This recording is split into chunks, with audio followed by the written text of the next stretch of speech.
Senhor esteja convosco. Ele está no meio de nós. Proclamação do Evangelho de Jesus Cristo, segundo João. Glória a vós, Senhor. Naquele tempo, disse Jesus aos seus discípulos: Se me amais, guardareis os meus mandamentos. E eu rogarei ao Pai, e ele vos dará um outro defensor, para que permaneça sempre convosco, o Espírito da verdade, que o mundo não é capaz de receber, porque não o vê nem o conhece. Vós o conheceis, porque ele permanece junto de vós, e estará dentro de vós. Não vos deixarei órfãos, eu virei a vós. Pouco tempo ainda, e o mundo não mais me verá, mas vós me vereis, porque eu vivo e vós vivereis. Naquele dia sabereis que eu estou no meu Pai, e vós em mim, e eu em vós. Quem acolheu os meus mandamentos e os observa, esse me ama. Ora, quem me ama será amado por meu Pai, e eu o amarei, e me manifestarei a ele. Palavra da salvação. Glória a vós, Senhor. Amados irmãos e irmãs, estamos celebrando o 6º domingo da Páscoa.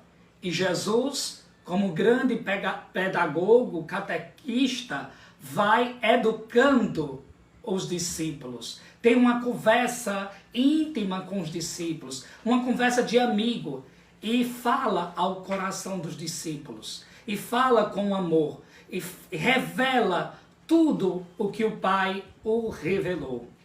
E os discípulos ficaram e estão meio tristes, porque é preciso que Jesus volte para o Pai.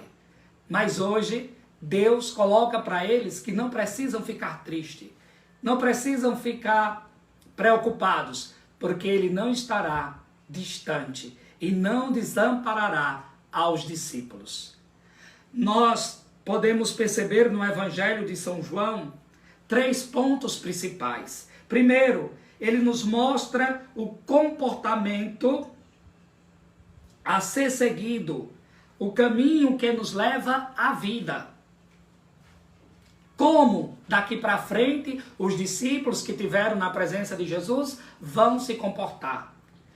Quais os caminhos que eles deverão caminhar para terem vida e vida plena, e conseguirem levar a outros para que também tenham vida. Segundo ponto, ele nos coloca sob a tutela do Espírito Santo, o Espírito do amor, o advogado. É a primeira vez que Jesus vai falando e colocando a figura do Espírito Santo. É o Espírito Santo responsável pela evangelização, pela missão da igreja. Ele é o advogado que vem em socorro da igreja nascente. Ele é o elo de amor que liga o Pai, o Filho e a nós, igreja, e aos fiéis, e aos discípulos e discípulas, e aos cristãos. E o terceiro ponto, o Espírito Santo trará ao coração tudo aquilo que Jesus nos ensinou, tudo aquilo que Jesus nos revelou das Escrituras, do Pai. O Espírito Santo recordará em nosso coração, para que daqui em diante continuemos a missão salvífica de Deus revelada por Jesus Cristo. Neste sentido, amados irmãos e irmãs, devemos ter verdadeira comunhão com Jesus Cristo. A comunhão com Jesus Cristo é de fundamental importância. Por quê? Porque é pela comunhão que nós seremos reconhecidos como cristãos.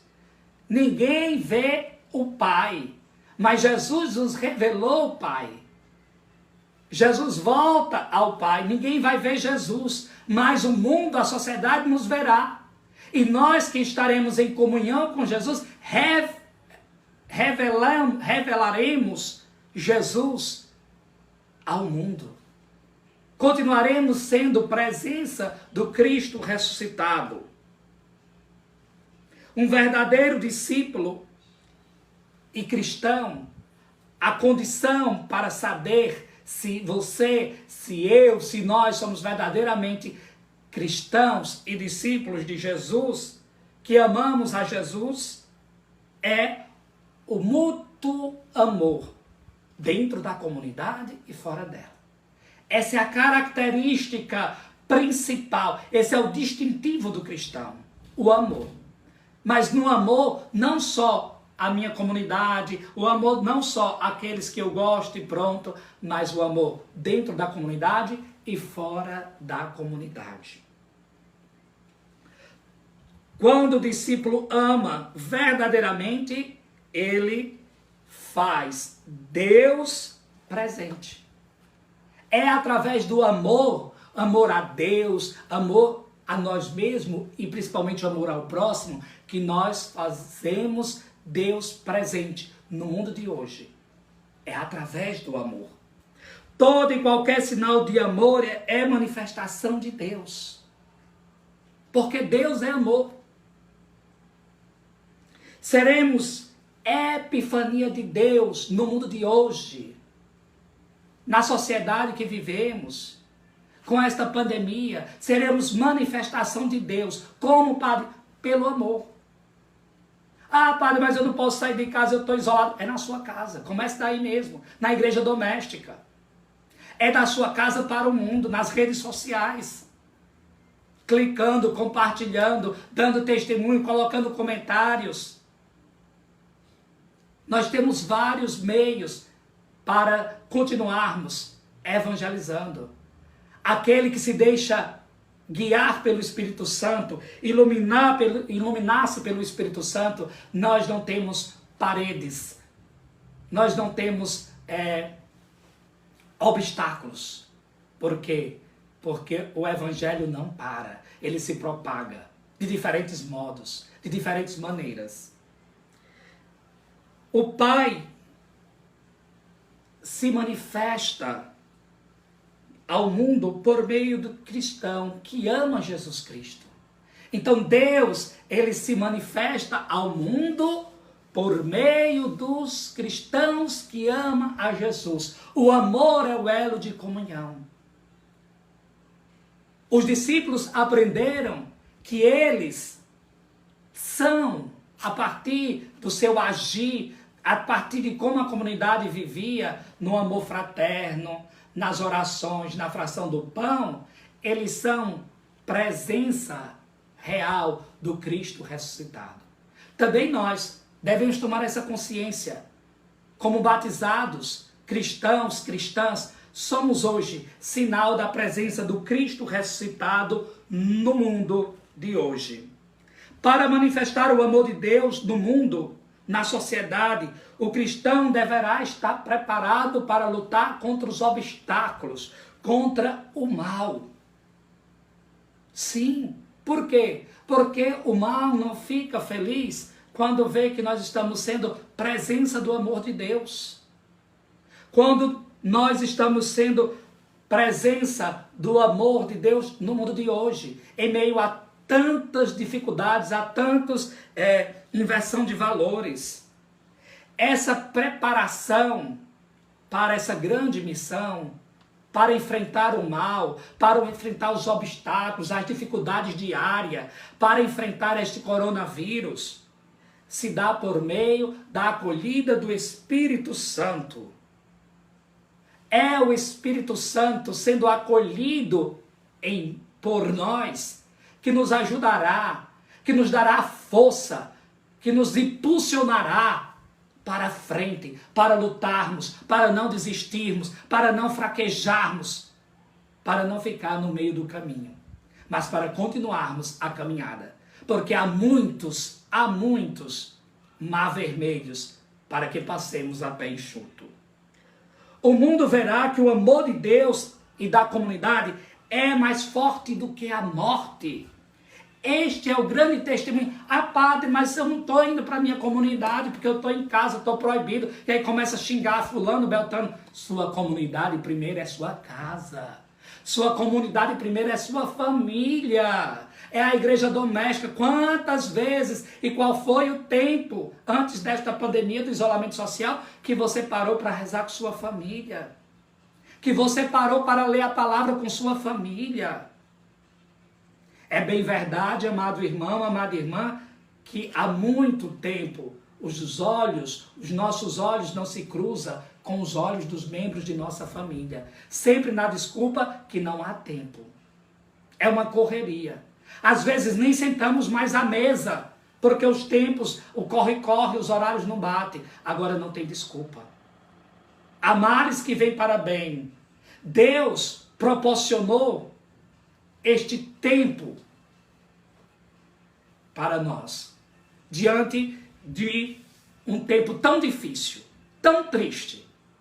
Não é da vontade de Deus que passemos tudo isso que estamos passando, mas diante desse tempo difícil, o Espírito Santo nos ilumina e nos ajuda a ver pontos positivos.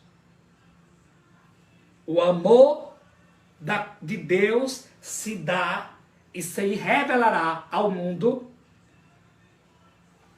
por meio do amor da comunidade, que é mais forte do que a morte. O mundo verá que o amor de Deus e da comunidade é mais forte que a morte. Por quê? Porque com Deus somos mais que vencedores. É Ele que nos dá a vida eterna. O Espírito viverá. Jesus ressuscitado se manifesta ao mundo, à sociedade, por meio das ações de seus discípulos, porque esses vivem no Espírito Santo. Vivem no Espírito Santo. E viver no Espírito Santo não é instrumentalizar o Espírito Santo, mas é o mesmo Espírito que impulsionou Jesus Cristo a fazer o que Ele fez. Na sociedade de hoje, tão marcada por sofrimento, por dores, por essa tragédia, por essa peste, por essa pandemia, somos chamados a ser sinal dessa presença de Deus. Somos chamados a ser luz mediante a tanta escuridão.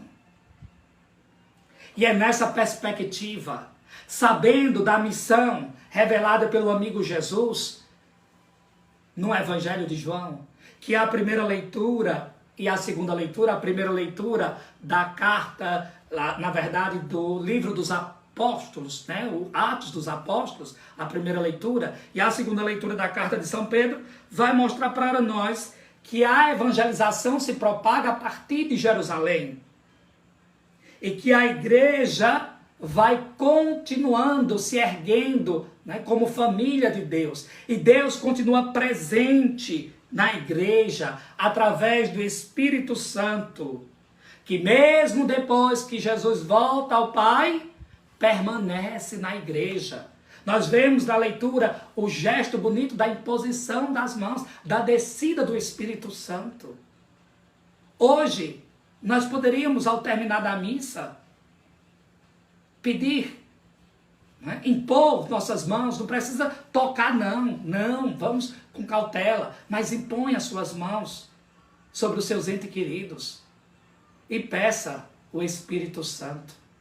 Peça esse ruar, esse sopro de Deus que nos impulsiona para a vida e que faz com que a gente possa continuar esta missão. Inicialmente por Jesus Cristo, depois os apóstolos, como nós estamos vendo. E a segunda leitura mostra para nós Pedro exortando os cristãos à fidelidade. São muitos os católicos que estão ficando fora da comunhão, porque estão seguindo falsos pastores. É muito fake news. É muitos, infelizmente, e eu tenho que falar, muitos padres da igreja brasileira passando por padres católicos e anunciando a desgraça. Nós não somos profetas da desgraça, somos profetas da esperança. Infelizmente, há muitos irmãos nossos, padres, que não comungam daquilo que ensina a igreja, o magistério, a tradição, os documentos, o Vaticano II, o Papa Francisco. Cuidado, meus irmãos. E às vezes nós vamos nos alimentando deste alimento que não é um alimento de verdes pastagens, dada pelo bom pastor, Não é o alimento que nos garantirá a vida eterna. Cuidado. E aí nós vamos passando a nos tornar infiéis. Infiéis a Deus, a sua palavra. Por isso, Pedro exorta, não é outro não, não é o Padre Edivaldo não. Não é o Papa Francisco não. Não é a irmã fulano, não é o pastor fulano, não é o leigo fulano, o mais ungido de todos, o guru espiritual que exorta você não. Não. É São Pedro, exorta a gente hoje, olha. Pedro nos exorta, porque somos cristãos, não somos? E o que é ser cristão? É ser um alter Christi, é ser um Cristo no mundo de hoje. Então ele diz, a fidelidade ao projeto do reino de Deus. Então Pedro nos exorta a fidelidade ao projeto do reino de Deus. Nós estamos sendo fiéis ao projeto do reino de Deus? Eu vejo cristãos católicos que se dizem católicos, defendendo aborto, defendendo ditadura, defendendo golpe, defendendo isso e aquilo. Isto é coerência com o reino de Deus? É preciso você se perguntar, eu me perguntar, aonde eu perdi a fidelidade ao reino de Deus? Aonde eu me perdi no sentido de ser cristão? Será que você sabe mesmo o que é ser cristão? Ou você é cristão de IBGE? Ah, padre, o que é isso, cristão de IBGE? É aquele católico ou cristão que é quando o consultor do IBGE chega na sua casa, você diz, não, eu sou católico, eu sou cristão. Mas não sabe a essência do que é ser cristão. Você não sabe a responsabilidade de dizer, eu sou católico, eu sou cristão. Principalmente no mundo de hoje. Quando nós vamos ser cobrados pela nossa fidelidade. A minha mãe, talvez a sua mãe, talvez as nossas vós, já falava há muito tempo atrás. Virá tempo em que a gente não vai saber para onde ir. A gente não vai saber quem é quem. E as escrituras dizem, aqueles que perseverarem, ganharão, herdarão a coroa da vitória. Então Pedro nos exorta, para concluir, amados irmãos e irmãs, a fidelidade ao projeto do reino. E coloca a santidade como arma poderosa para vencer os obstáculos e o mal. Coloca a santidade para vencermos esta peste que está aí, chamada Covid-19. Coloca-nos a santidade como arma para vencermos a corrupção. Este câncer que corrói e que mata tantos irmãos e irmãs. A santidade. Agora não vamos entender a santidade aqui como uma coisa do além, como algo que está fora de nós. Não, a santidade está dentro de nós. Assim como o peixe foi feito para viver na água, assim também somos cada um de nós, feitos, criados por amor de Deus, para vivermos a santidade. Quer ser santo? Quer ser santo? Pense diferente. Haja diferente. Deixe de ser como um piolho que anda na cabeça dos outros. Deixe de ser massa de manobra. Maria vai com as outras. Deixe de ficar passando fake news sem antes ler, sem antes procurar, sem antes pesquisar, sem antes você ter uma opinião própria. Seja fiel à sua fé, à fé dos nossos pais. Quer ser santo? Faça bem aquilo que lhe confiar. Mesmo que seja lavar um banheiro, lavar um copo, varrer uma casa. Faça bem. Já diz a palavra de Deus, se eu sou fiel no pouco, Ele me confiará muito mais.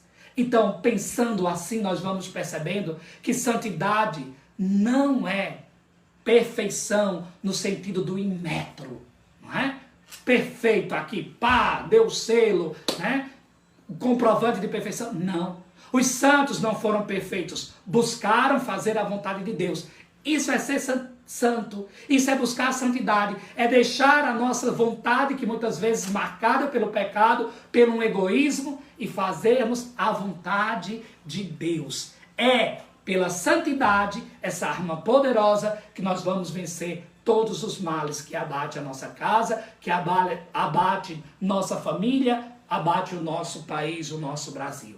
Outrora, Jesus, outrora, os discípulos, os apóstolos, outrora, Pedro, outrora, os santos, hoje somos nós, ungidos, cheios do Espírito Santo, convidados a continuar a obra salvífica do reino de Deus no mundo de hoje, para que possamos cantar como o Salmo 65. Aclamai o Senhor Deus, ó terra inteira, cantai salmos a seu nome glorioso. Somente a terra inteira cantará ao Senhor Deus, cantando salmos ao seu nome glorioso, se você arregaçar as nossas mangas e tomar posse da nossa vocação de cristãos, de cristã, de discípulos e discípulas, amados e amados de Deus, sendo sal e luz no mundo, sendo presença do amor de Deus, sendo presença